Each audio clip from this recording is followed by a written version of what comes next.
Living, mbona siku hizi una mawazo sana? Maisha yananitesa kopa, kila siku kazi nzito lakini hela hakuna. Na kama nikikwambia kuna njia ya kuwa tajiri haraka. Njia gani hiyo? Sio ya kawaida. Acha kunizungusha, sema. Kuna mzee mmoja kule msituni. Watu wengi matajiri wamepita kwake. Mganga?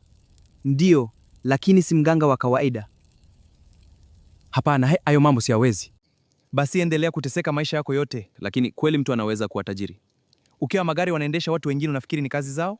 Ndiyo, wengi hutumia mikakati mingine. Unataka kuniambia wote wamepitia huko? Si wote, lakini wengi. Na gharama yake ni nini? Hiyo utasikia mwenyewe kutoka kwa mzee.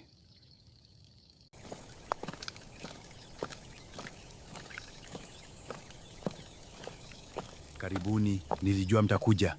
Ulinijuaje? Ninaona tamaa ndani ya moyo wako. Mzee, huyu anataka utajiri. Utajiri upo, lakini kila kitu kina bei yake. Damu. Damu ya nani? Mtu wa karibu yako.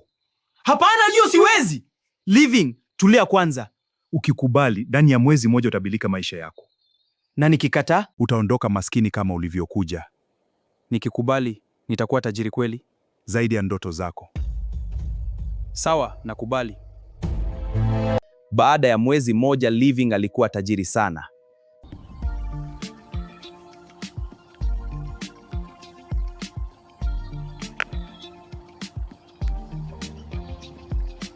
Living mwanangu, hizi pesa zote umetoka wapi? Biashara mama.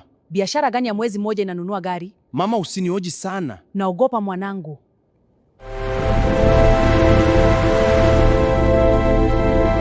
Living, muda umefika.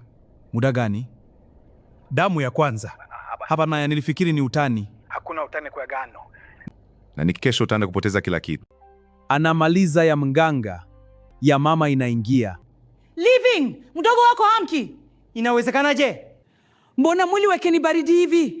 Pole mama, tafadhali pumua. Naomba unirudishie maisha yangu ya zamani. Umechelewa. Sitaki pesa zako. Lakini damu tayari ilishamwagika. Naomba niachi. Hakuna kutoka hapa.